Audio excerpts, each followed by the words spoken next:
క్రైస్తల ఎడారిలో సెలయేర్లు జనవరి 1. మీరు నది దాటి స్వాధీనపరుచుకుంటకు వెళ్ళుచున్న దేశము కొండలు లోయలు గల దేశము. అది ఆకాశ వర్ష జలము త్రాగును. అది నీ దేవుడైన యెహోవా లక్ష్యపెట్టు దేశము. నీ దేవుడైన యెహోవా కన్నులు సంవత్సరాది మొదలుకొని సంవత్సరాంతం వరకు ఎల్లప్పుడూ దాని మీద ఉండును. ద్వితీయోపదేశకాండం 11:11-12.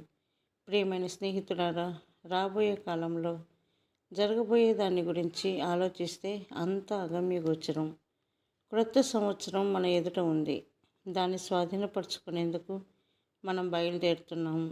మనకేం ఎదురు ఉన్నదో ఎవరు చెప్పగలరు?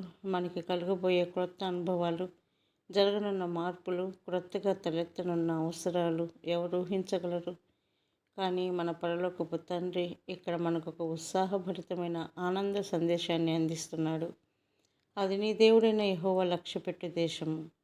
నీ దేవుడైన యెహోవా కన్నులు సంవత్సరాది నుండి సంవత్సరాంతం వరకు ఎల్లప్పుడూ దాని మీద ఉండును. మన అవసరాలన్నీ దేవుడే తీరుస్తాడట. ఎప్పటికీ ఎండిపోని నీటి బుగ్గలు ఆయనలో ఉన్నాయి. ఆనకట్టలు లేని సెలయేళ్ళు, జలధారలు ఆయన దగ్గర నుండి ప్రవహిస్తున్నాయి.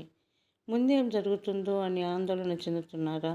ఇదిగో దేవుని కృప నిండిన వాగ్దానం, ఆశీర్వాదాలు ఆయన నుండి ప్రవహిస్తూ ఉన్నాయి. ఆ ప్రవాహానికి అంతం లేదు. ఈ ప్రవాహం ఎండకి అనావృష్టికి ఎండిపోదు.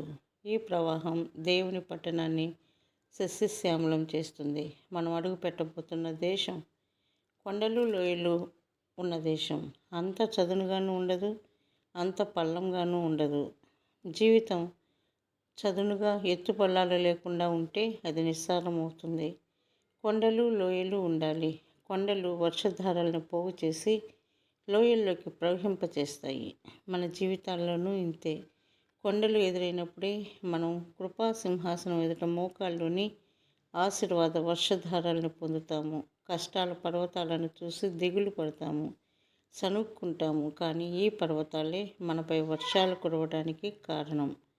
అరణ్యంలో, చదును ప్రదేశంలో ఎంతమంది నశించిపోయారో, అదే కొండలు లోయలున్న ప్రాంతాల్లో వాళ్ళంతా బ్రతికి అభివృద్ధి పొందేవాళ్ళు కదా. మైదానాల్లో ఎముకలు కొరికేసే చలిగాలులు అద్దు అదుపు లేకుండా వీస్తూ చెట్లను చేమలను నేలమట్టం చేస్తుంటే ఎంతమంది నశించిపోయారో. కానీ దృఢమైన తలవంచని అజేయమైన కొండ ప్రదేశాల్లో శత్రువుల నుండి రక్షణ కలిగించే కొండ చర్యల్లో క్షేమంగా ఉన్నారు. జీవితంలో మనకు ఎదురయ్యే కష్టాలు దేవుడు మన ఎదుట నిలవబెట్టే కొండలు లాంటివి. వీటి వలనే మన జీవితాలు సంపూర్ణమయ్యి దేవునికి దగ్గరగా మనం వెళ్ళగలుగుతున్నాము. మనకి ఎలాంటి బాధలు, వేదన, శ్రమలు ఎదురవుతాయో తెలియదు. కేవలం నమ్మకం ఉంచు. ఈ హెచ్చరికను అనుసరించి అలా చేస్తే ఈరోజు దేవుడు మన దగ్గరికి వచ్చి మన చెయ్యి పట్టుకుని ముందుకు నడిపిస్తాడు. అది మంది సంవత్సరం, దీవెనకరమైన కొత్త సంవత్సరం. అగమ్య గోచరమైన దారుల గుండా ఆయన నిన్ను నడిపిస్తాడు. అడుగులు తడబడిన, అలసట పైబడిన, పైకి అంధకారం దారి మూసిన, గాలివానలు గోల చేసిన, మబ్బులు విడిపోతాయి, ముందుకు నడిపిస్తాయి.